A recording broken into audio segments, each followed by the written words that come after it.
Bismillahirrahmanirrahim.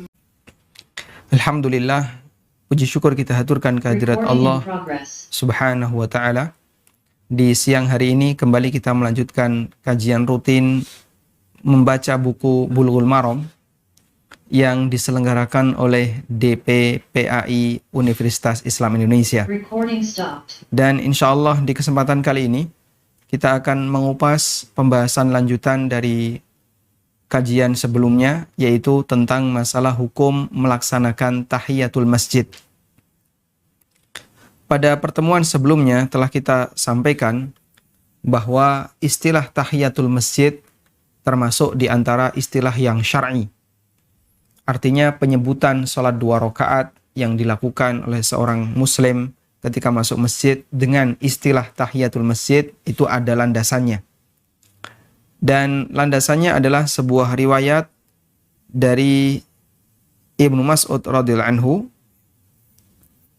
yang dinilai, atau dari Abu Dzar radhiyallahu anhu yang dinilai sebagai riwayat yang dhaif oleh sebagian ulama. Ya. Dan meskipun demikian, para ulama menjadikan riwayat itu sebagai dasar bahwasanya penyebutan istilah tahiyatul masjid memiliki latar belakang. Baik. Selanjutnya ulama berbeda pendapat tentang hukum tahiyatul masjid. Jumhur ulama mengatakan bahwa tahiyatul masjid hukumnya anjuran. Sedangkan pendapat yang kedua, tahiyatul masjid hukumnya wajib.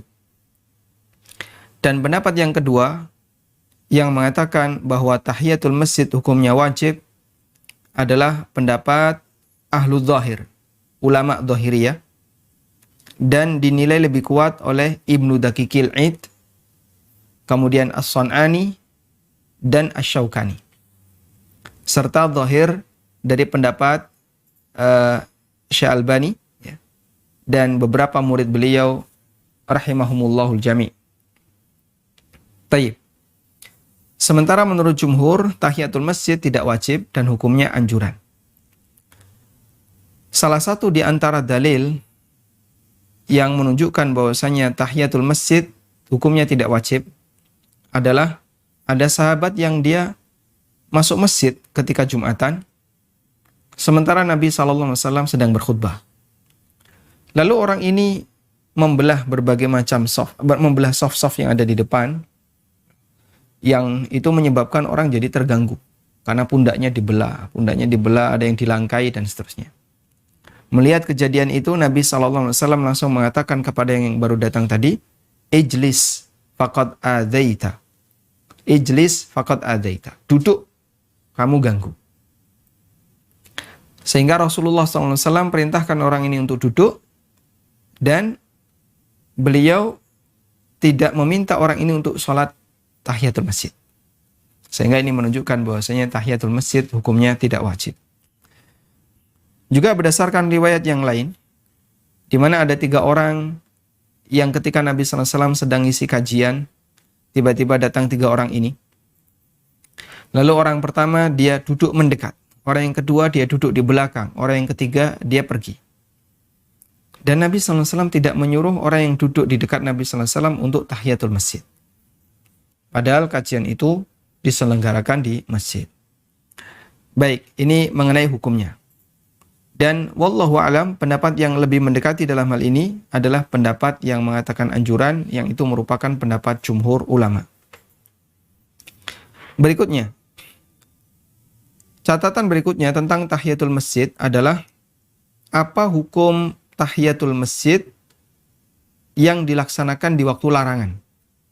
Misalnya ada orang yang masuk ke masjid, kemudian dia melaksanakan sholat tahiyatul masjid setelah asar. Apa hukum tahiyatul masjid setelah asar? Baik, kita akan coba jelaskan ini dengan membaca keterangan yang disampaikan oleh Syekh Abdullah Al-Fauzan hafizahullah. Beliau menyebutkan al-wajhu tsalits, kesimpulan yang ketiga tentang masalah tahiyatul masjid. Al-wajhu tsalits, kesimpulan yang ketiga tentang masalah tahiyatul masjid. Catatan yang ketiga tentang tahiyatul masjid.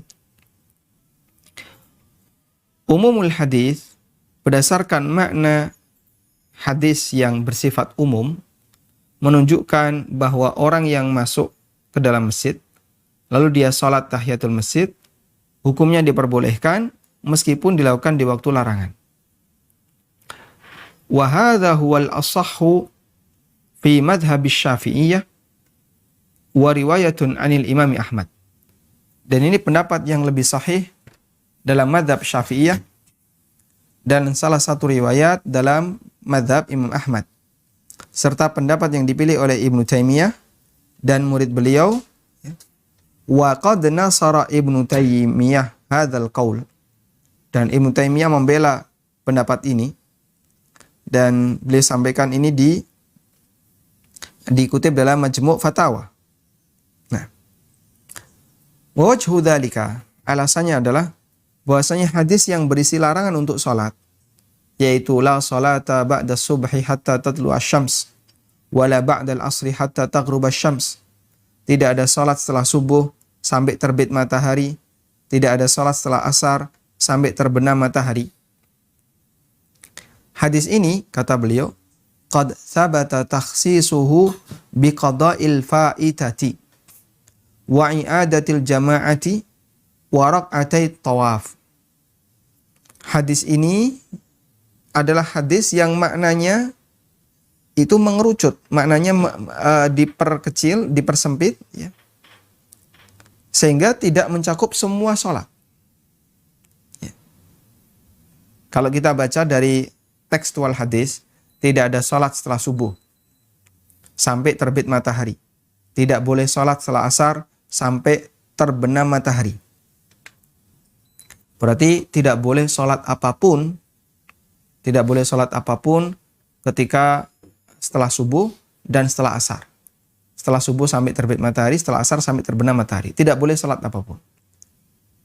Namun, terdapat beberapa dalil di mana Nabi SAW membolehkan qada'ul fa'itah, mengqadha' sholat yang ketinggalan, dan mengulang sholat jamaah, serta melaksanakan sholat 2 rakaat setelah tawaf. Yang itu dilakukan di waktu-waktu larangan. Sehingga di sini Rasulullah SAW membolehkan bagi orang yang tawaf setelah subuh. Selesai tawaf dia sholat 2 rakaat di belakang makom. Di belakang makom Ibrahim. Yang tentu saja ketika dia sholat 2 rakaat, bisa dipastikan sholat itu dilakukan sebelum matahari terbit. Misalnya. Bolehkah itu dilakukan? Jawabannya boleh.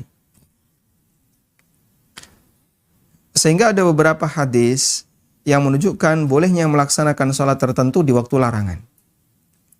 Maka ini dibawa untuk hadis yang berisi tentang tahiyatul masjid. Hadis tentang tahiyatul masjid sifatnya umum, mahfudun lam yadkhulhu takhsis. Hadis ini berisi perintah untuk melaksanakan sholat 2 rakaat ketika masuk masjid tanpa terkecuali. Di situ tidak ada taksis, tidak ada yang menyebabkan bahasanya ini hanya berlaku di luar waktu larangan saja. Sedangkan lafadz yang umum dan di situ tidak ada pengkhususan, maka didahulukan daripada lafadz umum yang di situ ada pengkhususan. Al-'am alladhi lam yadkhulhu at-takhsis muqaddamun 'alal 'amil ladzi dakhalahu at-takhsis. Ini kaidahnya. Lafadz umum yang di situ tidak ada pengkhususan lebih didahulukan daripada lafadz umum yang di situ berisi pengkhususan. Sehingga di sini ada 2 lafadz umum. Coba kita, mohon Anda bersabar, kita belajar bagaimana cara ulama menyimpulkan dalil. Baik. Perintah tahiyatul masjid. Perintah tahiyatul masjid.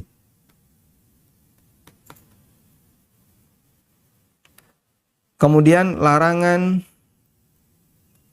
sholat setelah subuh.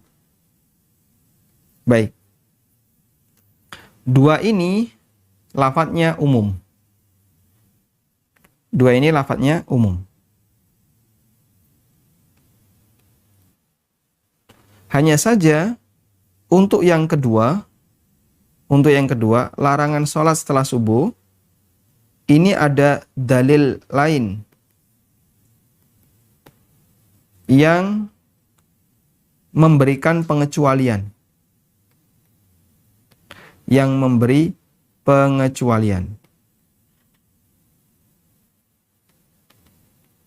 Ada dalil lain yang memberikan pengecualian. Nah, berarti di sini ketika ada dalil lain yang memberikan pengecualian, dalil apa itu? Nabi SAW pernah mengqadha salat ba'diyah zuhur setelah asar. Nabi SAW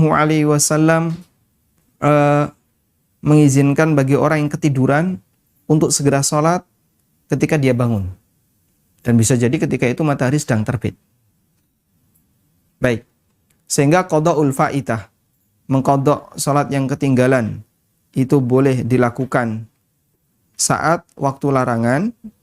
Berarti di situ ada pengecualian. Sehingga di sini ada A, ada teks A, ada teks B. Teks A itu bertahan. Teks A itu lafadz umum dan bertahan dalam kondisi sebagai lafadz umum.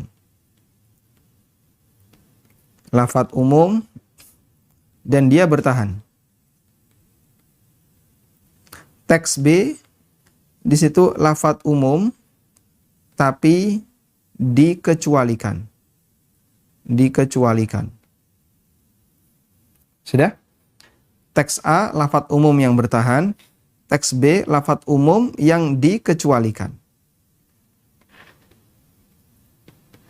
Baik. Nah, di sini ada dua lafadz umum. Satu lafadz umum yang bertahan, satu lafadz umum tapi ada pengecualian. Nah, ketika ada dua lafadz umum yang saling bertentangan seperti ini, maka mana yang didahulukan? Kaidah yang beliau sampaikan, hafizahullah ta'ala, bahwa amun mahfudz alladzi lam yadkhulhu takhsis muqaddamun. Lafadz umum yang di situ tidak ada pengkhususan lebih didahulukan daripada lafadz umum yang kena pengecualian. Baik. Dan di antara yang menunjukkan hal ini adalah perintah Nabi SAW untuk melakukan tahiyatul masjid ketika khutbah Jumat sedang dilakukan. Ya, jadi ada makmum yang telat, khatib sudah naik mimbar, Nabi SAW perintahkan yang baru datang tetap tahiyatul masjid. Wan nahyu 'anis shalah fi waqtil khutbah asyad. Padahal normalnya dalam kondisi khutbah Jumat sudah dimulai, seharusnya di situ dilarang untuk salat. Tapi ternyata Nabi SAW perintahkan untuk salat. Karena orang yang mendengarkan khutbah, dia dilarang untuk melakukan segala perbuatan yang bisa mengganggu konsentrasi sampai salat, hatta salat, sampai pun bentuknya salat. Karena itu Nabi SAW perintahkan untuk dibuat lebih ringan. Ketika khutbah sedang dilangsungkan, ada orang yang masuk masjid telat, tahiyatul masjidnya jangan lama-lama. Fa idza fu'ilat tahiyatul masjid waqtal khutbah fa fi'luha fi sa'iril awqat aula. Lalu kesimpulan beliau, jika tahiyatul masjid disyariatkan untuk dilakukan ketika khutbah Jumat sedang disampaikan, maka mengerjakan sholat ini di waktu yang lain aula, itu lebih layak untuk dilakukan. Dalam kondisi khutbah saja kita diperintahkan. Dalam kondisi imam sedang berkhutbah kita diperintahkan tahiyatul masjid. Apalagi dalam kondisi yang lain, termasuk dalam waktu larangan seperti tadi ya, ketika setelah asar sampai matahari terbenam atau setelah subuh sampai matahari terbit. Wallahu a'lam. Baik. Semoga bisa dipahami dengan baik. Sehingga ini menunjukkan bahwa melaksanakan tahiyatul masjid di waktu yang terlarang hukumnya boleh menurut pendapat yang tadi kita sebutkan, yaitu pendapat Imam Syafi'i, pendapat Imam Ahmad dalam salah satu riwayat, dan pendapat yang dipilih oleh Syekhul Islam Ibnu Taimiyah dan Ibnu Qayyim. Nah, berikutnya al-wajhur rabi', catatan yang keempat. Zahirul hadis annahu tustahabbut tahiyyah likulli marratin idza takarrara dukhuluhu. Zahir hadis menunjukkan dianjurkan untuk melakukan tahiyatul masjid likulli marratin, setiap kali masuk masjid. Idza takarrara dukhuluhu, ketika dia masuk berkali-kali. Ya. Sehingga orang masuk, nanti keluar, masuk lagi, keluar lagi. Berkali-kali dia masuk keluar. Maka setiap kali masuk disyariatkan tahiyatul masjid. Qala An-Nawawi, kata Nawawi, dan ini yang lebih kuat, lebih dekat kepada dohir hadis, lebih dekat kepada makna teks hadis. Dan ini pula yang difatwakan oleh Syekh Abdurrahman As-Sa'di rahimahullahu ta'ala. Wal qaulu tsani, dan pendapat yang kedua, annahu yakfihi rak'atan. Dia cukup melaksanakan 2 rakaat. Artinya tahiyatul masjidnya sekali saja. Dan ini pendapat Hanafiyah dan dinukil oleh Al-Mardawi dari Ibnu Aqil Hambali. Baik. Dan menurut pendapat yang kedua, wa'allala dzalika bil masyaqqati law shalla kulla marrah. Dan menurut pendapat yang kedua, kalau orang yang keluar masuk masjid harus mengulang tahiyatul masjid, nanti tahiyatul masjid lagi, maka itu akan menyulitkan dia. Walau shalla kulla marratin, andaikan kalau orang ini salat setiap kali dia keluar, nanti masuk salat lagi, keluar masuk salat lagi. Wah, itu jadi sangat memberatkan dirinya. Dan kata Syekh Abdullah Al-Fauzan, wa hadza huwal azhar, dan pendapat yang kedua inilah yang lebih kuat. Karena orang yang keluar dari masjid kemudian dia kembali an qurbin, dalam waktu dekat, lam yakhruj khurujan munqati'an. Orang yang keluar masjid lalu dia kembali dalam waktu dekat, maka belum dianggap dia telah keluar. Fala ya'ud khurujan, sehingga dia tidak dianggap telah mengulangi tindakan keluar. Dengan dalil anna mithla dzalika la yaqta'u i'tikaf, bahwa praktek seperti ini tidak membatalkan i'tikaf. Ya. Ada orang sedang i'tikaf, terus dia keluar sebentar, beli jajan, balik lagi. La yaqta'u i'tikaful mu'takif, la yaqta'u i'tikaful mu'takif, ini tidak mengurangi i'tikaf mu'takif. Amma man kharaja khurujan munqati'an wa lam yanwir ruju' fahadha tushra'u lahu tahiyyah. Adapun orang yang keluar dari masjid munqati'an, menjauh dari masjid, dan dia tidak ada niat untuk kembali, maka disyariatkan dalam kondisi ini melakukan tahiyat beberapa kali in raja'a, kalau dia balik lagi ke masjid. Sehingga kalau ada orang yang butuh sesuatu lalu dia keluar masjid, beli terus balik, hanya sebentar, apalagi yang jual ada di depan masjid, maka ini tidak perlu mengulang tahiyatul masjid. Hal yang sama bisa kita lihat ya, ketika orang berada di dalam masjid lalu mendapatkan hidangan, tapi hidangannya di luar masjid. Keluar, ngambil nasi, lauk, bawa lagi masuk ke masjid. Ini tidak dianggap keluar dari masjid. Wallahu a'lam. Dan selesai intaha al-juz'u tsani, selesai untuk bab 2 dari syarah Bulughul Maram. Dan di sini kita tambahkan sedikit catatan ya. Tahiyatul masjid.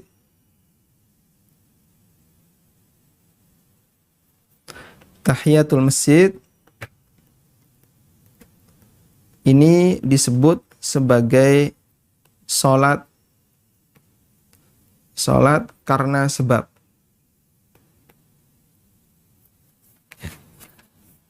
Masuk dalam kategori salat karena sebab. Sebabnya apa? masuk masjid. Sebabnya, kenapa kok kamu sholat? Sebabnya adalah masuk masjid. Ya, begitu orang masuk masjid, maka disyariatkan untuk mengulang tahiyatul masjid. Baik. Dan kita punya kaidah, sholat yang punya sebab boleh dilakukan di waktu yang terlarang. Sholat yang punya sebab boleh dilakukan di waktu yang terlarang. Selanjutnya, bolehkah tahiyatul masjid? Bolehkah tahiyatul masjid digabungkan dengan sholat sunnah yang lain?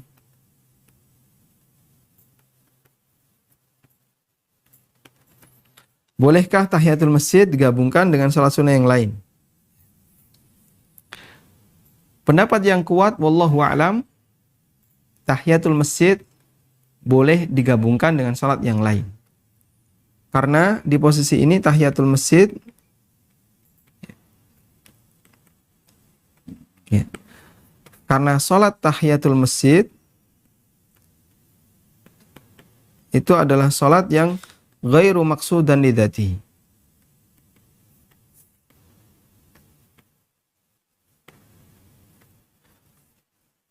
Afwan. Karena salat tahiyatul masjid ghairu maqsudan lidzatihi.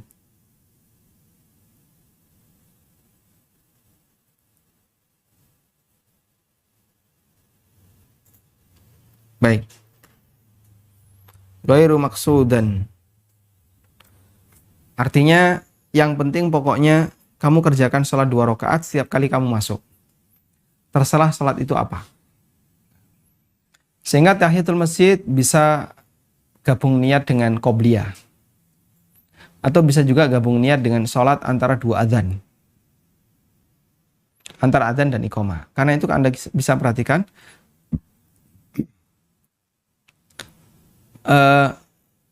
tahiyatul masjid bisa dilakukan di antara adzan, bisa digabungkan dengan adzan dan iqamah. Sehingga ada 2 sholat yang dikerjakan dengan ada satu sholat yang dikerjakan dengan 2 niat yang berbeda. Yang satu antara adzan dan iqamah, yang satu tahiyatul masjid. Boleh juga dengan qobliyah. Karena bisa kita perhatikan dari teks hadis.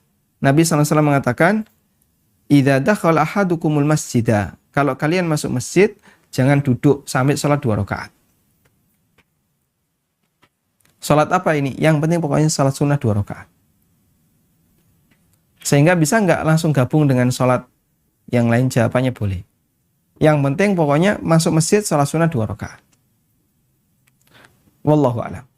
Karena tahiyatul masjid laisa maqsudan bidzatihi.